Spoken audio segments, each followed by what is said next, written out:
Good morning friends. இன்றைக்கி இந்த வீடியோவில் எதை பற்றி ஷேர் பண்ணான்னு வந்திருக்கேன்னு பார்த்தீங்கன்னா ஃபேட்டை பற்றி சொல்லலாம்னு வந்திருக்கேன். ஃபேட் அப்படின்னாலே நிறைய கொழுப்பு உடம்புக்கு கெடுதல் அப்படின்னு நினைக்கணும்.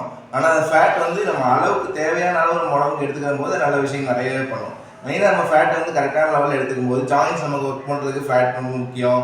முட்டுகள் கரெக்டாக ஒர்க் பண்ணுறதுக்கு ஃபேட் ரொம்ப முக்கியம். அது மட்டும் இல்லாமல் மூளையில் சரியான லெவலில் ஃபேட் நம்ம மூளைக்கு கொடுக்கும்போது மூளை சரியான வேலை செய்யும். இந்த ஃபேட்டை நம்ம உடம்பு அதிக அளவு எடுக்கும்போது அது நமக்கு தேவையில்லாத பிரச்சனைகள் நிறையவே கொடுக்கும். நம்ம எங்கே வெயிட் போடுதோ அந்த இடத்துல அந்த கொழுப்பு போய் சேர்ந்து நம்ம செடன்டரி லைஃப் ஸ்டைல் ஆகிறதுக்கு காரணம் இந்த ஃபேட்டு தான். அது மட்டும் இல்லாமல் நிறைய பேர் ஹார்ட் அட்டாக் இறக்கிறதுக்கு காரணமும் இந்த ஃபேட்டு தான். அது எந்த அளவுக்கு ஃபுட்டில் இருக்குது அப்படின்னா சீஸு, மீன், இந்த கறிகள் உங்கள் எல்லாருக்கும் இது எந்தெந்த ஃபுட்லாம் குட் ஃபேட் இருக்கோ அதை நம்ம எடுத்துக்கலாம். பேட் ஃபேட் இருக்கிறது ப்ராசஸ் ஃபுட் அப்படின்னு சொல்லுவாங்க.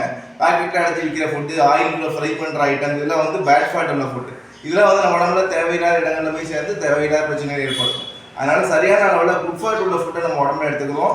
நம்மளும் ஹெல்த்தியாக இருப்போம், நம்மளை சுற்றி இருக்கிறவங்களும் ஹெல்த்தியான லைஃப்பை லீட் பண்ணலாம். தேங்க்யூ.